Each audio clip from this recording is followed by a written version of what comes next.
सनातन दर्शन।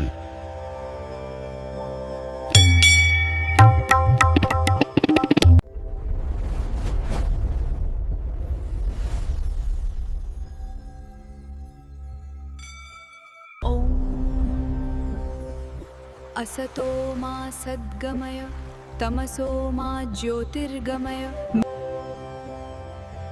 पावहन सनातन दर्शन।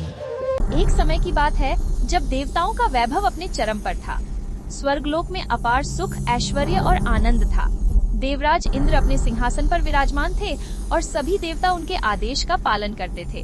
परंतु इस वैभव के साथ 7 देवताओं के मन में अहंकार भी पनपने लगा था। वे अपने बल, पद और शक्ति पर गर्व करने लगे थे। उसी समय एक दिन महर्षि दुर्वासा स्वर्गलोक में पधारे। वे अपने तीव्र स्वभाव और महान तपोबल के लिए प्रसिद्ध थे।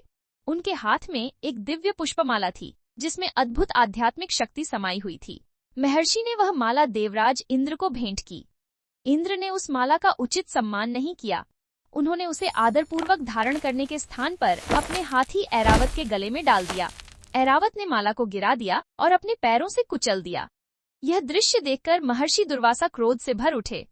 अपने अपमान से आहत होकर उन्होंने देवताओं को शाप दे दिया, तुम सबका तेज, बल और वैभव नष्ट हो जाए।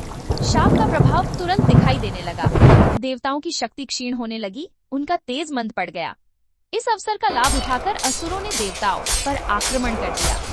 दुर्बल हो चुके देवता असुरों का सामना नहीं कर सके और स्वर्गलोक असुरों के अधिकार में चला गया। पराजित देवता अत्यंत दुखी होकर ब्रह्मा जी के पास गए और फिर सभी मिलकर भगवान विष्णु की शरण में पहुँचे।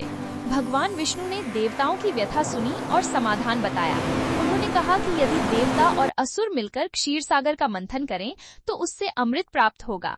अमृत के सेवन से देवता पुनः शक्तिशाली हो सकेंगे। देवताओं ने असुरों से संधि की और समुद्र मंथन का निश्चय हुआ। मंथन के लिए मंदराचल पर्वत को मथनी बनाया गया और वासुकी नाग को रस्सी। देवताओं ने वासुकी की पूंछ पकड़ी और असुरों ने उसका मुख। जब मंदराचल पर्वत समुद्र में डाला गया तो वह डूबने लगा। तब भगवान विष्णु ने कूर्म अवतार धारण कर अपनी पीठ पर पर्वत को स्थिर किया। समुद्र मंथन आरंभ हुआ। जैसे जैसे समुद्र मथा जाने लगा उसमें से अनेक अद्भुत और भयानक वस्तुएं निकलने लगी। सबसे पहले हलाहल नामक प्रलयंकारी विष प्रकट हुआ। उसकी विषैली वाष्प से तीनों लोग कांप उठे। सभी देवता और असुर भयभीत हो गए। तब लोक कल्याण के लिए भगवान शिव आगे आए। उन्होंने उस विष को अपने कंठ में धारण कर लिया। माता पार्वती ने उनका कंठ दबा लिया जिससे विष नीचे न उतर सके। तभी से भगवान शिव नीलकंठ कहलाए। इसके बाद समुद्र से कामधेनु गाय प्रकट हुई जो इच्छाओं को पूर्ण करने वाली थी। फिर देवराज इंद्र का वाहन ऐरावत हाथी निकला। उसके पश्चात भगवान विष्णु के वक्षस्थल पर सुशोभित होने वाली कौस्तुभ मणि प्रकट हुई। फिर कल्पवृक्ष निकला जो मनचाहा वरदान देने वाला था। अंत में भगवान धन्वंतरी अपने हाथों में अमृत का कलश लेकर प्रकट हुए। अमृत को देखकर असुरों की नीयत बदल गई। उन्होंने छल से अमृत कलश छीन लिया। देवता अत्यंत चिंतित हो गए। तब भगवान विष्णु ने मोहिनी अवतार धारण किया। उनका सौंदर्य देखकर असुर मोहित हो गए और अमृत उन्हें सौंप दिया। मोहिनी ने चतुराई से देवताओं को अमृत पिला दिया। इसी बीच राहु नामक असुर देवता का वेश बनाकर अमृत पीने लगा। सूर्य और चंद्रमा ने उसे पहचान लिया। भगवान विष्णु ने सुदर्शन चक्र से उसका सिर काट दिया। अमृत के प्रभाव से उसका सिर अमर हो गया, जिसे राहु कहा गया और धड़ केतु कहलाया। तभी से ग्रहण की परंपरा मानी जाती है। अंत में समुद्र से माता लक्ष्मी कमल पर विराजमान होकर प्रकट हुई। उन्होंने भगवान विष्णु को अपना स्वामी चुना और उनके साथ वैकुंठ चली गई। अमृत पान के बाद देवताओं की शक्ति लौट आई।